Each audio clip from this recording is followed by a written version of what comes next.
রাহুল বল। আমার তো ভাই চাকরি চাই, ভ্যাকেন্সি গুলো বেরাক। এবার ডাব্লিউবিসিএস হবে তো? হ্যাঁ হবে তো, অবশ্যই হবে। सरकार से चाहते हैं कि गुंडागर्दी खत्म हो जाए। বাইরের মাল্টিন্যাশনাল কোম্পানি এখানে আনতে হবে, আরো বেশি করে আনতে হবে। টিসিএস, উইপ্রো, ইনফোসিস, বাংলা ভালো করে বলতে পারি, আমি হিন্দি এই জন্য বলছি, তাহলে পুরো হিন্দুস্তান আমাকে শুনতে পারবে। তো hey guys, welcome back to another video. তো আরেকটা নতুন ভিডিও নিয়ে এলাম। তো এখন দেখছো লাইব্রেরিতেই রয়েছি, আর একটু ব্রেকে বেরিয়েছিলাম। নতুন গভর্নমেন্ট এসে গেছে, তাই আমরা যেহেতু অ্যাসপিরেন্ট, আমরা সরকারের কাছ থেকে কি কি চাই সেই দাবিগুলো, শুধু আমার না, আমার যে বন্ধুগুলো রয়েছে এখানে এতজন রয়েছে, তারা কি কি চাইছে সরকার থেকে। তো চলো সেগুলো সবাই এক এক করে সবার কাছ থেকে জেনে নেবো। তো প্রথমে এখানে সোমনাথ রয়েছে, সোমনাথের কাছ থেকে শুনবো। বল, সরকার থেকে কি কি চাস? সরকার তো ভালো দিন দেখার জন্য এনেছি। অবভিয়াসলি সরকার বলেছে তো, সরকারি যে ভ্যাকেন্সিগুলো খালি আছে সেগুলো ভরবে, আর যে দুর্নীতি ভ্রষ্টাচার হয়েছে সেগুলো মীমাংসা করবে। তো আমরা সেই আশায় আছি, আমরা তো গভর্নমেন্ট জবের প্রিপারেশন নিচ্ছি। এবার ডাব্লিউবিসিএস হবে তো? হ্যাঁ হবে তো, অবশ্যই হবে। আমরা সেই আশায় ভোটও দিয়েছি, সেই জন্য এত ভোটে জয়ী হয়ে আসছে, আশা করছি হবে। আগে ভোট দিয়েছে, দেখো বলে দিয়েছে। আমি কমল। আমরা এখনো নেই এখানে। চলো এবার বিবাস রয়েছে, বিবাসকে জিজ্ঞেস করি। বিবাস বল, কি কি চাস? সবচেয়ে প্রথম মহিলা সুরক্ষা। আমরা সবচেয়ে aspirant। প্রথম। ঠিক আছে, হ্যাঁ বল। আমি তো অ্যাসপিরেন্ট না, আমার তো হয়ে গেছে, ঠিক আছে, আমি তো বল। বলবো কমন। ওকে ওকে বল। সবচেয়ে প্রথম মহিলা সুরক্ষা। সেকেন্ড হচ্ছে এমপ্লয়মেন্ট জেনারেশন। আনএমপ্লয়মেন্ট রেট কমাতে হবে, বাইরের মাল্টিন্যাশনাল কোম্পানি এখানে আনতে হবে, আরো বেশি করে আনতে হবে। TCS, Wipro, Infosys, manufacturing units এখানে আনতে হবে। টাটা গেছে, টাটাকে আবার ফেরাতে হবে এখানে। আরও আসুক, টাটাকে দেখে আরও 3-4টে আরও নানা রকম ম্যানুফ্যাকচারিং ইউনিট আসুক, এখানে ইউনিট বসুক। তাহলে কি হবে, এমপ্লয়মেন্ট জেনারেট হবে। ব্যাস এই দুটোই, তাহলে এটাই গ্রোথ হবে। ফাইন্যান্সিয়ালি যেটা আগে ছিল 1912 সময় যেটা ছিল, সেটা আবার ধীরে ধীরে ধীরে ধীরে করে জিনিসগুলো আসবে। ভাই এখান সব থেকে আগে নারী সুরক্ষা, আর আমাদের এখানে ওয়েস্ট বেঙ্গলে সব থেকে আগে এমপ্লয়মেন্ট। এখানে ভ্যাকেন্সি খুব কম থাকে, ঠিক আছে। আর এখানে মানে সব থেকে একটা বড় অসুবিধা, এখানে রোড ভালো নেই, ঠিক আছে। আমরা এটাই বুঝতে পারছি না কি রোডে উপরে গাড্ডা আছে আর গাড্ডা উপরে রোড, এটাই সব থেকে। কোন জায়গাটা, সেই জায়গাটা বল। এটাই তারাতলা থেকে বেশ বীজ। তারাতলা থেকে হ্যাঁ বেশ। ওটাই। আর কি বলবো, ল ল অ্যান্ড অর্ডার সব ভালো থাকে, বাস এই। প্রথমেই নারী সুরক্ষা, যেটা ফার্স্ট অ্যান্ড আনএভিটেবল ডিমান্ড সবার, সেটা তো দিতেই হবে। দ্বিতীয়ত হলো যে ডাব্লিউবিসিএস এর পরীক্ষা প্রতি বছর যেন হয়, এবং রিক্রুটমেন্ট প্রসেসটা 5 ইয়ার প্ল্যানের মতো যেন না হয়। রিক্রুটমেন্টটা ঠিক ইউপিএসসির ধাঁচে যেন 1.5 বছরের মধ্যে সম্পূর্ণ নিয়োগটা হয়। শুধু ডাব্লিউবিসিএস বলে না, এসএসসি তো বিগত 15 বছরে একবার হয়েছে, ওটা বিছানায় মানে সূর্যগত হয়ে গেছে। তাও ক্যান্সেল। একবার একটা পরীক্ষা হলো, সেটাও মানে রিক্রুটমেন্টটা ঠিকঠাক হয়নি। তাই প্রত্যেক বছর যেন অন্তত অল্প সংখ্যক হলেও যেন এসএসসি রিক্রুটমেন্টটা ঠিকঠাক হয়, বাস এইটুকু। আর বিশেষ ওটা বলো যে 23 সালের আমাদের মানে ওটার পর আবার সেই 24 সালের নোটিফিকেশন শুরু হয়েছে, ফর্ম ফিল আপ, এখনো অব্দি এক্সাম হয়নি। এখন আচ্ছা, 2023-এর ফর্ম 2023-এর ফর্ম ফিল আপ হয়েছে, 2024-এ হয়েছে, এখন 26 চলছে, এখনো কোনো পরীক্ষা হয়নি। তাই পরীক্ষাটা যেন ঠিকঠাক জুন মাসে, যেহেতু বলে দেওয়া আছে 14 তারিখ হচ্ছে প্রিলিমস, আর 2 মাসের মধ্যেই যেন মেন্স হয়ে যায়, এবং ইন্টারভিউটা পরের বছরে যেন কমপ্লিট হয়ে যায় ফুল।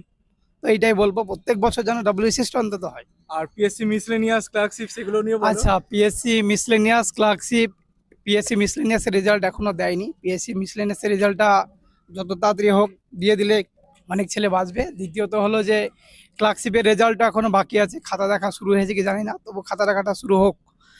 আর সামনে যে এক্সাম আসছে, পিএসসি ক্লার্কশিপ, মিসলেনিয়াস হোক, আইডিও হোক, এমবিআই হোক, এক্সামগুলো ফেয়ারলি। 2023 সালে যেটা মানে ফুড এসআই বেরিয়েছিল, এখন অব্দি এটা কোর্টে কেস চলছে। ওটা তো কোর্টে কেস চলছে। পরীক্ষার ফর্ম ফিল আপ হয়েছে, এখন ওটা পরীক্ষা হয়নি 23 সালে। সব পরীক্ষায় তো বিগত সব গত হয়ে গেছে, আমরাকেও গত করে দিয়েছে। তো সামনে পরীক্ষা যেন ঠিকঠাক হয়, সময় মতো হয়, রিক্রুটমেন্ট ঠিকঠাক হয়, সেটাই বলবো। কি চাস? আমরা এটাই চাই, আমরা ভালো মতে সরকারকে জয় করেছি, তো সরকার আমাদের মানে মহিলা সুরক্ষায় কাজ করুক, যুবদেরকে চাকরি দিক, ল অ্যান্ড মেনটেন রাখুক, সবজন ঠিক থাকুক, এটাই আমরাই চাই। যে সরকার এসছে হিংসা করুক না, পোস্ট পোল যে ভায়োলেন্স হচ্ছে সেগুলো স্টপ হোক, সেগুলো আমরা কেউ চাইবো না। মানবতার জন্য সেটাই সবার ক্ষতি, সেটাই আমরা চাইবো। আর যেই সরকার এসছে সেই মানে কি ভালো থেকে কাজ করুক, আরও একটা ম্যান্ডেট পেয়েছে ও। তো এইদিকে আমান ভাই রয়েছে, আমান ভাই থেকে শুনে নেবো আমান ভাই কি কি চাই। हेलो गाइज, पहले तो मेरे भाई को लाइक और सब्सक्राइब और कमेंट करते रहें ताकि इसका चैनल ग्रो करे। और हमारे सरकार ने बहुत ही ज़्यादा सीटों से मतलब मेजॉरिटी ला करके जीता है।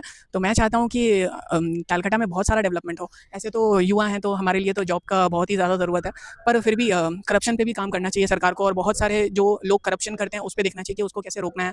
सरकार तो बहुत सारे इनिशिएटिव लेती है, पर उसको ग्राउंड लेवल पे कैसे इंप्लीमेंट करना है उस पर ध्यान देना है। जैसे बहुत सारे लोग क्या करते हैं कि टेंडर ले लिए, बट उस टेंडर को इशू करते हैं अपने प्राइवेट लोगों से और फिर गवर्नमेंट से अच्छा खासा पैसा ले लेते हैं, उस पर काम करना है। उसके बाद हमारा इलीगल इमिग्रेंट पे गवर्नमेंट को पक्का ही काम करना चाहिए, क्योंकि हमारे इलीगल इमिग्रेंट्स में बहुत सारे लोग हैं जो हमारे बंगाल के लोगों का रिसोर्सेज खा रहे हैं, जो कि बहुत ही गलत है। तो गवर्नमेंट को उसको क्रैकडाउन करना ही चाहिए, क्योंकि गवर्नमेंट के पास अभी बहुत सारा पावर है। और बंगाल में पोस्ट इलेक्शन के बाद बहुत सारा वायलेंस हो रहा है। ऐसे बंगाल का हिस्ट्री रहा है वायलेंस होना, बट इसमें जो बेकसूर लोग हैं जिनका लाइफ नहीं जाना चाहिए, तो गवर्नमेंट को मेक श्योर करना चाहिए कि वो लोग का लाइफ नहीं जाए, क्योंकि लोग आपस में लड़ रहे हैं बहुत ही ज़्यादा। तो इस पर गवर्नमेंट को एक बार ध्यान रखना चाहिए कि आपस में हिंसा और वायलेंस ना हो।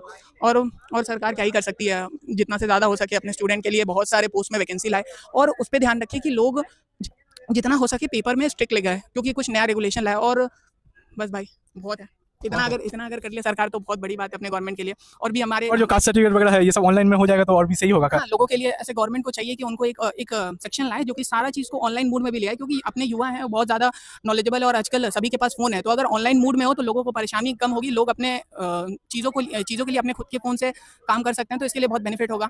और फिजिकल मोड में भी रखें, ऐसा नहीं है कि फिजिकल मोड को डिनाई कर दिया जाए, बट दोनों में रखना चाहिए। जैसे और स्कैम वाला जो पार्ट हो एग्जाम में वो उसको लेके भी कुछ बोल हाँ दो। बिल्कुल भाई, एग्जाम में बहुत बुरा लगता है कि आप इतना मेहनत करके जा रहे हैं और फिर उसके बाद एग्जाम पता चलता है कि एग्जाम देने के बाद वो स्कैम हो गया। तो सरकार को इसके लिए एक स्ट्रिक्ट रेगुलेशन लाना चाहिए कि अगर जो स्कैम करते हुए पकड़े गए तो उनके लिए कुछ कड़ा प्रावधान होना चाहिए, जिससे कि उनके मन में डर हो। क्योंकि हम लोग बहुत मेहनत करके जाते हैं जो एग्जाम देने जाते हैं और अल्टीमेटली पता चलता है एग्जाम के बाद कि अपना पेपर लीक हो गया, तो फिर कोई फायदा होता नहीं है। तो इससे बहुत बुरा लगता है, क्योंकि हम लोग उस एक एग्जाम के लिए 1 साल मेहनत करते हैं और हमारा टाइम कॉन्स्टेंट नहीं है। আমরা তো সরকার দিয়ে আগে থেকে সুরক্ষা, ঠিক আছে, ল অ্যান্ড অর্ডার মেনটেন হয়, তারপরে এমপ্লয়মেন্ট জেনারেশন চাই, তারপরে স্টেট ডোমেস্টিক ক্যাপিটাল ফরমেশন, যা ইনফ্রাস্ট্রাকচার ডেভেলপমেন্ট হলো, মেডিকেল হেলথ সেক্টরে আমরা কাজ চাই, ডেভেলপমেন্ট চাই, আমার কথা এই আছে।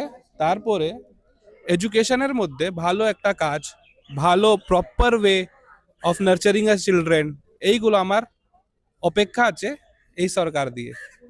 जैसा कि आप सबको पता है कि हमारे राज्य में वेस्ट बंगाल गवर्नमेंट में नया सरकार चुन के आ चुका है। 15 साल बाद ये नया सरकार आया और ये नया सरकार से हमें बहुत सारी एक्सपेक्टेशन है, जो उन्होंने अपने मैनिफेस्टो में बोला है वो उनको पूरा करना है। इसी का हमें इंतज़ार भी है। सबसे पहले उन्होंने जो बोला है अपने मैनिफेस्टो में कि हर वुमेन को 3000 करके एक भत्ता मिलेगा स्कीम के तहत, फिर अनएम्प्लॉयमेंट को भत्ता मिलेगा स्कीम के तहत, ठीक है, वो बहुत जल्द से जल्द लागू। लेडीज लोगों का बस फ्री होगा, लेडीज लोग के लिए बस फ्री होगा जैसे कहा गया है हमारे मैनिफेस्टो, बीजेपी के मैनिफेस्टो में, ठीक है। और भी हमें बीजेपी से अपेक्षा ये है कि जो मेडिकल सेक्टर है वेस्ट बंगाल का वो थोड़ा ग्रोथ हो, उसमें इन्वेस्टमेंट आए। सिर्फ प्राइवेट सेक्टर हॉस्पिटल्स ही नहीं, गवर्नमेंट आप सेक्टर हॉस्पिटल्स का देखिएगा, उतना अच्छा इंफ्रास्ट्रक्चर नहीं है, उतना अच्छा सैनिटेशन मेंटेन नहीं है, उतना अच्छा सर्विसेज नहीं है डॉक्टर होने के बाद भी। तो हमें ये सब चाहिए सरकार से। सेकंड थिंग हमें ये चाहिए कि जो हमारे सरकारी गवर्नमेंट एग्जाम्स है वो एकदम टाइमली मेंटेन्ड हो और सही तरीके से प्रॉपर ट्रांसपेरेंसी के साथ हो, उस पर कोई भी हमें डिस्क्रिपेंसीज नहीं चाहिए। एक एज अ यूथ हमारा ये सबसे बड़ा मांग है गवर्नमेंट से कि बहुत सही समय पर एग्जाम कंडक्ट कराया जाए, डिले ना हो, पेपर लीक ना हो और प्रॉपर तरीके से रहे। थर्ड थिंग एग्रीकल्चर सेक्टर पे और हमारा जो है सेकेंड और जो टर्शियरी सेक्टर सर्विस सेक्टर है, ये दो तो ठीक है। जो हमारा सेकेंडरी सेक्टर है, जो जिसपे हम मैन्युफैक्चरिंग यूनिट्स का जो बात करते हैं, वो सेक्टर थोड़ा पिछड़ा है। उस पिछड़े सेक्टर पर काम हो, अच्छे से काम हो, इन्वेस्टमेंट्स आए, फॉरेन एफडीआईज आए, नए टेक्नोलॉजीज आए यहाँ पर, यही सब डेवलपमेंट हम चाहते हैं। रोड्स कंस्ट्रक्शन जो हो रहे हैं, ड्रेन्स मेंटेन जो हो रहा है, वो ऐसा नहीं कि आज हमने रोड कंस्ट्रक्शन कर लिया फिर एक सप्ताह बाद उस रोड को तोड़ करके ड्रेनेज में कुछ काम आ रहा है फिर हम ड्रेन को बना रहे हैं, वैसा नहीं चाहिए। हम एक प्रॉपर चैनल्ड वे में काम चाहिए। आप जैसे देख लीजिए हमारा एंशिएंट सिविलाइजेशन देख लीजिए हड़प्पन में, कितना सही तरीके से वो काम करते हैं, कितना सही तरीके से उनका टेक्नोलॉजी वर्क करता था। तो आज के डेट के इंजीनियरिंग में ऐसा क्या चल रहा है जो नहीं हो पा रहा है? तो इस सब का एक प्रॉपर काम हमें सरकार से चाहिए। तो अब मैं जैसे एक एस्पिरेंट था, अब अभी जैसे सेलेक्ट हुआ हूँ, तो मैं तो एक एस्पिरेंट के मतलब बिहाफ से ही मैं बोलूँगा। सबसे पहला चीज़ मैं ये बोलूँगा कि जितने भी आजकल जो हम लोग देखते हैं, जो भी अपना जो मतलब इतना सारे गवर्नमेंट ऑफिस में वैकेंसीज पूरे वेकेंट है, इसके तरफ आई थिंक गवर्नमेंट को मतलब सोचना चाहिए कि अपना जब भी नोटिफिकेशन है तो ये सब प्रॉपर जो भी वैकेंसीज है आप अपने नोटिफिकेशन में मतलब नोटिफाइड करें, सबसे पहला चीज़। और सेकंड चीज़ है, जब भी कोई नोटिफिकेशन निकलता है हम लोग देखते हैं कि कोई ऐसा कुछ मतलब ये मतलब हम लोग मान लीजिए 1 जनवरी को निकला ना, तो उस दिन से एक पर्टिकुलर एक डेट एक रहना चाहिए कि इस डेट के अंदर तक ये पर्टिकुलर रिक्रूटमेंट साइकिल कंप्लीट हो जाना चाहिए। हम लोग ऐसा कुछ भी हमने अकाउंटेबिलिटी किसी के पास नहीं है, नोटिफिकेशन आ जाता है और वो साइकिल 2-3 साल 4 साल तक खींचते रहता है। तो ऐसा चीज़ के ऊपर ध्यान रखना चाहिए मतलब गवर्नमेंट को, जो भी आपकी गवर्नमेंट आई है। और थर्ड चीज़ फेयर, ठीक है, मतलब फेयर तरीके से ये सब जितने भी ये मतलब वैकेंसीज निकले वो सबको कंप्लीट किया जाए। इस तरह से ना हो कि ये आजकल पेपर लीक वगैरह हो रहा है, ये सब चीज़ के ऊपर बहुत ध्यान रखना चाहिए। क्योंकि यहाँ पे देखते हैं अभी जैसे हम लोग को जो ये जो अपना जो नेशनल है, यहाँ पे लोग बहुत दूर दूर से आते हैं, ठीक है, कोई बजबत से आता है, कोई आपका मध्यम ग्राम से आता है, इतना दूर दूर से आके तैयारी करता है, इतने साल तक तैयारी करता है, तो ये बहुत ज़्यादा डिप्रेसिंग फेज हो जाता है। तो इसके ऊपर गवर्नमेंट को ध्यान देना चाहिए, क्योंकि यहाँ पे भाई कुछ मतलब मैंने कुछ पर्टिकुलर वैकेंसी के लिए फाइट होता है, और इसमें भी अगर आप फेयरनेस नहीं लेके आएंगे तो फिर बहुत बहुत ही खराब चीज़ है ये। तो दोस्तों अभी हम लोग ने तैयारी इसलिए शुरू किया था कि तुम्हारी मांग में सिंदूर सजाने के लिए हम पढ़ने लगे कमाने के लिए, लम्हा लम्हा किताबों के नाम कर दिया एक ख्वाब मुकम्मल बनाने के लिए, सियाही से हम अपनी किस्मत बदल देंगे, आए हैं जमाने में कुछ कर दिखाने के लिए। तो इसी सोच के साथ तैयारी शुरू किया था कि आए हैं जमाने में कुछ कर दिखाने के लिए। लेकिन अब थोड़ा सा वो जो हौसला है धीरे धीरे टूट रहा है, व्यवस्था का भी गलती है और हमारा भी। तो हम लोग चाहेंगे कि जो भी सरकारी परीक्षा होता है वो सही तरीके से लिया जाए, ताकि जो बच्चे मेहनत कर रहे हैं उनको उनका हक का मिल सके। तो बस वही चीज़ है, और बाकी जो 3000 रुपया वादा हुआ था वो मिल जाना चाहिए। जय। अभिषेक भाई की चाय सरकार থেকে? हम बहुत ही समराइज वे में बोलेंगे। पहला चाहिए वुमेन सेफ्टी। वुमेन सेफ्टी इसलिए क्योंकि पास्ट ईयर में आपने देखा आरजी कार्ड इतना बड़ा केस था, और भी बहुत सारा चीज़ है जो हमारे कंट्री में होते रहता है, रेप केसेस होते रहते हैं। तो वुमेन सेफ्टी कम से कम बंगाल में तो आए। और सेकेंड चीज़ चाहिए, एज अ स्टूडेंट हम ये चाहते हैं कि अपॉर्चुनिटीज़ मिले गवर्नमेंट में।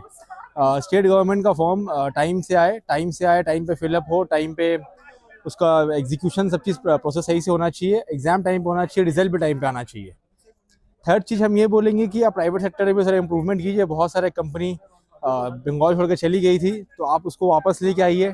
स्पेशली टाटा को आप वापस लेके आइए, जहाँ मतलब जो भी लोग स्टूडेंट्स जो खास तरह गवर्नमेंट में फंसे हुए हैं, वो कम से कम एक प्राइवेट उन लोगों को अपॉर्चुनिटी मिले, जिससे वो लोग अपना महीने का खर्चा या कुछ अपना वो चला पाए वो लोग। इम्पोर्टेंट चीज़ है, बस यही हम बोलना चाहेंगे। और बीजेपी जो बोला है, वादा किया वो सब, हाँ, वादा जो बीजेपी किया है, जैसे कि आपको मतलब वो जितने मोदी जो भी 6 गारंटी दिए है, और स्टेट गवर्नमेंट का फॉर्म बीजेपी लेके आएगी, वो सब उन्होंने कहा है। प्लस हम एक थोड़ा लोगों का बासिस को बोला पूरा फ्री हो जाएगा। हाँ, फ्री हो जाएगा। और हम एक चीज़ चाहते हैं कि मतलब दिल से एक चीज़ चाहते हैं कि जो भी हम लोग के बंगाल में पहले आए दिन मंदिर टूट जाता था, मंदिर का मतलब खुलने का टाइमिंग, बंद करने का टाइमिंग, हर एक चीज़ हम लोग मतलब अपने बंगाल पे खड़े हो कि हम लोग जय श्री राम नहीं बोल सकते थे, कि ये चीज़ आप प्लीज़ इम्प्लीमेंट कीजिए। मंदिर टूटना नहीं चाहिए, मंदिर कुछ टूटे या नहीं टूटे, हम नहीं कह रहे कि आप किसी और धर्म पे अटैक कीजिए, लेकिन कम से कम मंदिर नहीं टूटना चाहिए, सुनिश्चित जरूर कीजिए। তো চলো এই ছিল ভিডিওটা ভালো লাগলে অতি অবশ্যই like comment share and subscribe, এসব বলবো না, তোমাদের ভালো লাগলে তোমরা অবশ্যই লাইক কমেন্ট করে দিও। আর কি কিছু বলবি আর? হ্যাঁ, প্লিজ এনার চ্যানেলকে সাবস্ক্রাইব করুন। না না, যদি ভিডিও ভালো লাগে তাহলে করো, অবশ্যই ভালো তো লাগবে, ঠিক আছে। আমার আর তোমার জন্য এটা ফ্রি, বাট অ্যাকচুয়ালি মানে এনার অনেক ভালো সাপোর্ট হয় জিনিসে, ঠিক আছে। So please kindly consider subscribing this channel. আর একটা কথা বলতে চাই, তোমরা ভিডিওতে দেখলে অনেকগুলো ক্লিপসই ছিল, তো এখানে সবাই রয়েছে মোটামুটি, যারা বিজেপি করে, টিএমসি করে, সিপিএম করে, সবাই মিলেমিশে রয়েছে, কারণ এখানে ঝামেলা টামেলা হয় না। তো ভেবো না যে এই বিজেপির হয়ে বললে, টিএমসি হয়ে বললে, একদম না। এটা আমাদের নতুন সরকারের কাছে একটা চাওয়া, যেগুলো প্রতিশ্রুতিগুলো দিচ্ছে সেগুলো যেন পূর্ণ হয় ঠিক টাইম মতো। তো চলো, এই ছিল, টাটা।